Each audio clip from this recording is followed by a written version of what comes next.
TNPSC எக்ஸாமில் previous year கொஷினில் கேட்ட கொஷின்ஸாக நம்ம ஒரு 500 கொஷின்ஸ் பார்க்க போகிறோம். அதில் இன்றைக்கி என்ன கொஷின்ஸ் பார்க்க போகிறோம்னா, ஒரு உருளையின் ஆரம் அதன் உயரத்தில் 1/3 எனில் அதன் மொத்த புறப்பரப்பு காணுங்கன்னு சொல்கிறான்.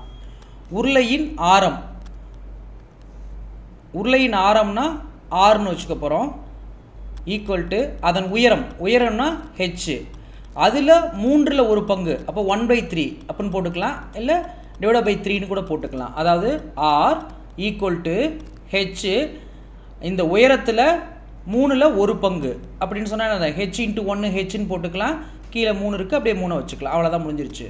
இப்போ மொத்த புறப்பரப்பை காண்க சொல்கிறான். ஒரு க்ளூ கொடுத்துருக்கிறது என்ன கொடுத்துருக்கான்னா, ஒரு உருளையின் ஆரம் அதன் உயரத்தில் 1/3 ஒரு க்ளூ கொடுத்துருக்கான். என்ன கொஷினில் கேட்குறான், மொத்த புறப்பரப்பு. எதோட மொத்த புறப்பரப்பு? உருளையோட மொத்த புறப்பரப்பு. அப்போ உருளையோட மொத்த புறப்பரப்புக்கு ஃபார்முலா என்ன? 2πr h + r. இதை தான் நம்ம கண்டுபிடிக்க போகிறோம். இப்போ நம்மளுக்கு இங்கே ஆர் இருக்க இடத்துல நம்ம என்ன செய்வோம், இந்த இடத்துல ஃபார்முலா எங்கெங்கெல்லாம் ஆர் இருக்கோ அங்கெல்லாம் h/3 சப்ஜெக்ட் பண்ண போகிறோம். அப்போ 2 இன்ட்டு, இங்கே கொஷினில் எல்லாமே பை தானே யூஸ் பண்ணியிருக்காங்க, எல்லா இடத்துலையுமே பை தான் இருக்குது. ஸோ அதனால் நம்ம பைக்கு 22/7ன்னு போடாமல் வெறும் பையனே யூஸ் பண்ணிக்கலாம்.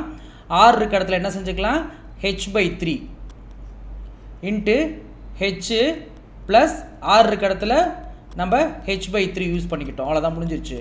இப்போ என்ன செய்ய போகிறோம், இதை உள்ள கிராஸ் மல்டிப்ளிகேஷன் பண்ணிக்கலாமா?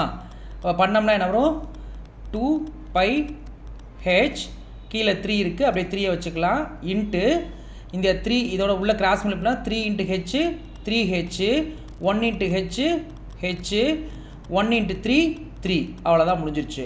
இப்போ என்ன ஆயிரும், 2πh டிவைட் பை 3, இது H into 3h plus 1h ரெண்டையும் கூட்டினா 4h டிவைட் பை 3.